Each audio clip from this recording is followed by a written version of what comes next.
Hello दोस्तों। तो दोस्तों आज का टॉपिक है एनबीएफसी डेट की। हमने बात की थी अपने प्रीवियस वीडियो में, इवोल्यूशन कैसे हुआ बैंक का, राइट। उसके साथ साथ हमने कोऑपरेटिव बैंक्स के बारे में हमने बात किया था, राइट। कोऑपरेटिव बैंक्स क्या होते हैं। नाउ बेसिकली अगर हम देखें तो ये वेलफेयर वर्क के लिए होता है सोसाइटी के। ओके। नाउ अगर हम बात करें तो इनके क्या क्या जो लेवल होते हैं, that means urban cooperative banks होती है, रूरल कोऑपरेटिव बैंक्स होती हैं। ओके, अलग अलग टाइप क्लासिफिकेशन। थ्री टायर होते हैं स्ट्रक्चर, डेट मीन्स कि एक सेंट्रल स्टेट कॉपरेशन है ना, कोऑपरेटिव जो लेवल पे होती हैं, स्टेट कोऑपरेटिव डिस्ट्रिक्ट लेवल पे होती है, प्राइमरी लेवल पे होती है। ओके। यहाँ पे क्लासिफिकेशंस देखें कमर्शियल बैंक का on the basis of schedule, that is cheap rate loan देते हैं, है ना, from RBI. And also that कि bank should have paid up the capital of minimum 5 lakh. Okay. And bank not conducting business which is detrimental और harmful. Okay. That means अगर हम देखें तो यहाँ पे जो मॉनेटरी पॉलिसी होती है उसमें 6 मेंबर्स होते हैं, डेट इज 3 मेंबर्स आरबीआई के होते हैं, 3 मेंबर्स गवर्नमेंट के होते हैं ना, तो मॉनेटरी पॉलिसीज वगैरह जो लोग बनाते हैं। ओके। इसके बाद अब डिफरेंशिएटेड बैंकिंग, इसके बारे में अगर हम डिस्कस करें तो बेसिकली देखो ये ना थोड़े अलग होते हैं अगर हम कमर्शियल बैंक वगैरह इन लोगों से देखें, क्योंकि देखो यहाँ पे ना ये लोग एक पर्पस के लिए होते हैं, that means local purpose, like कोई एक रीजनल या फिर रूरल या फिर कोई अर्बन एरिया में बेसिकली सारी चीज़ों पे ध्यान देना, डेट मीन्स एग्रीकल्चर टाइप देना, इंडस्ट्री पे ध्यान देना। तो ऐसी चीज़ों के लिए ध्यान देने के लिए ये लोग बने होते हैं, है बैंकिंग, तो लोन वगैरह प्रोवाइड कर सकें। अब देखो यहाँ पे भी लोन के लिए कुछ क्राइटेरिया डेट मीन्स रहते हैं कि जो पेमेंट्स बैंक होती हैं और एक होती है small finance bank. Payments bank ये credit card, that means credit card या लोन वगैरह नहीं दे सकते, बट स्मॉल फाइनेंस बैंक होती हैं वो दे सकते हैं। और इनका कुछ क्राइटेरिया होता है, 100 जो करोड़ होते हैं मिनिमम होने चाहिए इनके पास। और जो हमारे स्मॉल फाइनेंस बैंक होती हैं उनमें आई थिंक 200 करोड़ कुछ होने चाहिए। Okay, criteria. नाउ इनका क्या होता है, जो ऐसे इंस्टीट्यूशन होते हैं which are licensed by RBI. Okay, RBI इनको अप्रूव करता है। एंड पर्टिकुलरली जो सेगमेंट्स होते हैं ना पीपल्स का, difference from universal bank. Okay, like जो नॉर्मल्स होते हैं तो उनसे थोड़ा अलग होते हैं। एंड ऑब्जेक्टिव इनका होता है प्रमोट फाइनेंशियल इंक्लूजन। अब बेसिकली देखो अब हर जगह है ना, कहीं जैसे रूरल एरिया है। ओके, रूरल एरिया में लोग कहाँ चलाते हैं फाइनेंस, मतलब बैंक से बहुत कम कनेक्टेड है, तो इनका जो टारगेट होता है डेट के बैंक को वहाँ पे लेके आना और लोगों को कनेक्ट करना। ओके, तो उनको इन चीज़ों के बारे में मालूम पड़े। ओके, यहाँ पे हमने जैसे देखा कि पेमेंट्स बैंक होती हैं, एक स्मॉल फाइनेंस बैंक होती हैं। ओके। और नाउ जैसे लाइक पोस्ट ऑफिस, ओके, अलग है, मतलब देखो बेसिकली है तो वही सेम जगह पे ही है, पर पोस्ट पेमेंट बैंक अलग है और मिक्स पोस्ट ऑफिस अलग है। ओके, मतलब नॉट मिक्स, मतलब दोनों को मिक्स नहीं करना है। ओके, ये दोनों दोनों अलग ही सिस्टम है इनका। अब देखो एनबीएफसी के बारे में अगर हमने देखा होगा कि जैसे company registered act under companies act 1956। Okay, that is non जो अगर हम बैंकिंग फाइनेंशियल देखें, ओके, कंपनीज देखें, तो बेसिकली क्या होता है, इनका जो क्राइटेरिया होता है ना for the licence, that should be registered in companies act, हो गया, कंपनीज एक्ट में रजिस्टर्ड होनी चाहिए। और प्राइवेट लिमिटेड कंपनी हो सकती है, लिमिटेड कंपनी हो सकती है। यहाँ पे देखो प्राइवेट लिमिटेड मतलब कुछ लोग सिलेक्टेड लोग हैं तो वही एक्सेस कर सकते हैं, है ना, और मतलब जिनके शेयर्स पब्लिक में नहीं होते हैं। लिमिटेड कंपनी होती है जिनके शेयर्स पब्लिक में होते हैं। अब शेयर से वो शेयर मत समझ लेना, इट मीन्स कि उनका जो पार्टिसिपेशन होता है वो। ओके। नाउ ओन इनके पास 2 करोड़ होनी चाहिए। ओके। नाउ यहाँ पे डिफरेंस अगर हम देखें एनबीएफसी और कमर्शियल बैंक में, तो यहाँ पे रजिस्ट्रेशन देखो आरबीआई करती है। ओके, कमर्शियल बैंक का, एनबीएफसी में सेबी करती है। सुपरविजन देखो आरबीआई के सुपरविजन में रहते हैं, उनमें सेबी के सुपरविजन में रहते हैं, राइट।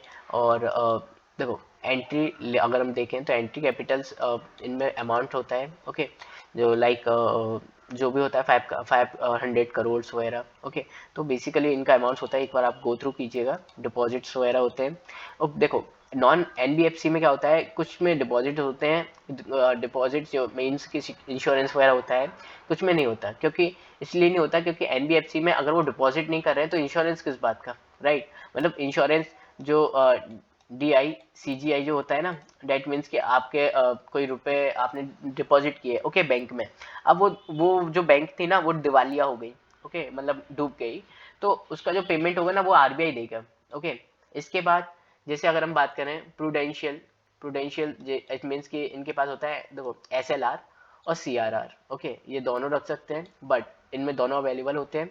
बट जो हमारा NBFC होता है ना, उसमें सिर्फ SLR होता है, मतलब आप इक्विटी रख सकते हो, ओके, और रुपए पे गोल्ड वगैरह ये सारी चीज़ें रख सकते हो, बट इसमें क्या होता है, दोनों एक्सेप्टेड होता है। नाउ अगर हम बात करें, डेट मीन्स कि NBFC रेगुलेटेड बाय RBI, कुछ कंपनीज हैं, मतलब like investment and credit company, core investment company, assets reconstruction company, micro finance company and मुद्रा बैंक 2015, इसको आप याद रखिएगा, okay.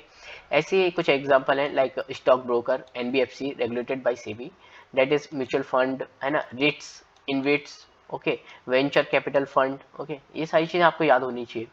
Now NBFC regulated by others, that means जैसे अगर हम देखें, IRDAI, it means insurance regulatory and development authority of India, okay, PFRDA, that means pension fund regulatory development authority, right, national housing bank, okay, ministry of corporate affairs, state registered of chit funds, right। तो ये ऐसे कुछ होते हैं companies, non financial, अगर हम देखें non banking financial companies. अब देखो बेसिकली अगर हम देखें हिस्ट्री नेशनलाइजेशन की, तो मेजर जो बैंक्स थी ना, वो प्राइवेट लीड करती थी। फिर गवर्नमेंट ने एक बैंकिंग रेगुलेशन एक्ट पास किया 1949 में, ओके। अब इसमें क्या हुआ, नेशनलाइज की गई थी आरबीआई द्वारा, RBI by RBI 1949 itself, it means RBI भी नेशनलाइज की गई थी इन 1969 में, under leadership of PM Indira Gandhi. उन्होंने 14 बैंक्स को, कमर्शियल बैंक को, ओके, उन्होंने नेशनलाइज किया। फिर उसके बाद 6 बैंक्स को और पकड़ के नेशनलाइज कर दिया, राइट। फिर उसके बाद क्या हुआ, यहाँ पे ना क्रिटिसिज्म हुआ नेशनलाइजेशन का। अब देखो ये रेगुलेशन आ तो गया था, अब यहाँ पे सारी चीज़ें इफिशियंसी या प्रॉफिटेबिलिटी में वर्क नहीं की थी। इफिशियंसी एंड प्रॉफिटेबिलिटी जैसे सोच के किया गया था ना, वैसा नहीं हुआ। और even after nationalisation bank fail to eradicate poverty, it means कि नेशनलाइजेशन हो गया तब भी वहाँ पे पुवर्टी को इरेडिकेट करना मुश्किल हो रहा था, ओके। इसके बाद अगर हम देखें पब्लिक जो सेक्टर फंड जो बैंक्स थे ना, वो could not complete with the private sector bank, it means कि एक तरीके से वो उतने एफिशिएंट नहीं थे। क्योंकि अब देखो जैसे एनपीए हमने देखा था, है ना, तो लोन वगैरह दे रहे हैं आप प्राइवेट, गवर्नमेंट को क्या है, गवर्नमेंट का तो गवर्नमेंट के जो एम्प्लॉयज हैं उनको सैलरी आ रही है टाइम टू टाइम, उनको कोई दिक्कत नहीं है। तो यहाँ पे प्राइवेट का ये वर्क होता है, डेट मीन्स कि उनको रुपए कैसे भी करके निकालना है, बट गवर्नमेंट का क्या है, अरे आता रहेगा, आप हमको क्यों टेंशन लेना है, राइट। तो ये सारी चीज़ें। फिर प्राइवेट मतलब प्राइवेटाइजेशन ऑफ बैंक के बारे में अगर हम बात करें, तो जैसे उसके बाद जैसे नेशनलाइजेशन कर दिया, फिर नेशनलाइजेशन के बाद फिर प्राइवेटाइजेशन किया, ओके ना, गवर्नमेंट सेक्टर बैंक्स को, ओके। तो ये सारी चीज़ें मतलब पहले प्राइवेट को गवर्नमेंट किया, गवर्नमेंट को प्राइवेट किया, ओके। उसके बाद रीजन देखें एनबीएफसी का क्राइसिस का, तो assets liability mismatched, it means कि जो एसेट्स आ रहे हैं तो उसकी जिम्मेदारी कौन लेगा, ओके। इनके पास कोई एज सच कोई आरबीआई जैसा कोई ऐसा है तो है नहीं ऊपर। अब नॉन एनबीएफसी में क्या होता है ना, क्रेडिट क्रंच बहुत होता है, क्योंकि ये लोग क्या करते हैं, म्यूचुअल फंड के थ्रू रुपए डालते हैं, है ना, और फिर क्या होता है, रुपए कुछ डूब गया तो डूब गया, अगर आ गया तो बेनिफिट है, ओके। इसके साथ साथ increase in cost of borrowing due to rise in interest rate of commercial papers, okay, and as such that due to their complex structure their auditing becomes difficult, comes under the radar of multiple regulator, it means कि इनके कुछ अलग अलग NBFCs के अलग अलग देखो complex structure होते हैं, तो इस वजह से ना ये कम आते हैं that multiple regulator, it means, और अलग अलग रेगुलेटर्स होते हैं इनके, तो है ना, कुछ इस वजह से भी हम कह सकते हैं कि इनका जो फंक्शन है वो अलग होता है। इसके साथ साथ एनपीए के बारे में अगर हम बात करें, जैसे आपने देखा होगा non performing assets, okay, that ऐसे एसेट्स जो कि परफॉर्म नहीं करते, okay, it cease to generate income of for bank, that means कि अब ये बैंक के लिए ज़्यादा एनी मोर, इट मीन्स कि ज़्यादा रुपये अब जनरेट नहीं कर रहे हैं या रुपये जनरेट ही नहीं कर रहे हैं, ओके, तो उनको हम बोलेंगे NPA, non performing assets, okay. NPA क्या होता है, दैट दोज लोन्स होते हैं जो has stopped that making interest principal for over 90 years, it means कि 90 days के बाद जो मीन्स कि 90 डेज से जो पेमेंट परफॉर्म नहीं कर रहे हैं या जनरेट नहीं कर रहे हैं ऐसे एसेट्स, लाइक मैंने क्या किया, गाड़ी खरीदी। अब वो 90 डेज से वो पेमेंट, अब 90 डेज से क्या हुआ कि वो गाड़ी खड़ी हुई है, ओके। अब वो 90 दिन हो गए उसको, और वो पेमेंट को अब आप बोल सकते हो कि परफॉर्म एक तरीके से जनरेट नहीं कर रही, ओके। मतलब वो कहीं जा भी नहीं रहा है ना गाड़ी, कहीं मतलब कि जैसे शादी पार्टी वगैरह में जाती है, तो अब वो 90 डेज तक वो नहीं कर रही, ओके। तो अब मैंने उसको टैग दे दिया एनपीए का, नॉन परफॉर्मिंग एसेट्स का, ओके। इसके बाद यहाँ पे क्लासिफिकेशंस होते हैं एनपीए के, नॉन परफॉर्मिंग एसेट्स के। सब स्टैंडर्ड एसेट्स होते हैं, मींस कि जैसे मैंने गाड़ी खरीदी थी ना, अब वो 12 महीने तक नहीं चली, उसने पेमेंट मतलब नहीं किया, तो वो तब तक उसके पास होगा सब स्टैंडर्ड एसेट का टैग, ओके। फिर उसके बाद देखो उसने 12 महीने के बाद, मतलब 12 महीने तो नहीं करी थी, अब वो 13वां 14वां मतलब जो भी पेमेंट, मतलब जो भी मंथ हो गया, ओके, 1 साल 2 साल होने लग गए, तो वो अब डब्टफुल में आ गई। डब्टफुल में मतलब कि ये क्या पेमेंट एक तरीके से कर भी पाएगी, मतलब कि पेमेंट वगैरह निकल पाएगा कि नहीं निकल पाएगा मेरा, ओके, जनरेट कर पाएगी कि नहीं पेमेंट, क्योंकि मेरा लोन लेके गाड़ी खरीदी थी, राइट। और अब ये पेमेंट नहीं निकाल पा रही, तो मुझे डब्ट हो रहा है ना, डाउट हो रहा है कि कैसे क्या होगा। इसके बाद अगर हम देखें कि देखो उसके बाद काफ़ी टाइम हो गया, उसके बाद क्या हो जाएगा, मैंने इसको एक तरीके से मान लिया है कि ये अब ये लॉस वाली फीलिंग है, ओके। तो अब उसको बोल दूंगा मैं लॉस एसेट्स, मतलब मैंने एक तरीके से गिव अप कर दिया है कि वो गाड़ी से रुपए अब कैसे भी करके नहीं निकल सकते, ओके। तो उसको मैंने मान लिया लॉस एसेट्स, ओके। तो ये चीज़ होती है NPA of bank constantly declining from 2018 से अगर हम देखें तो एनपीए डिक्लाइन करता जा रहा है, ओके।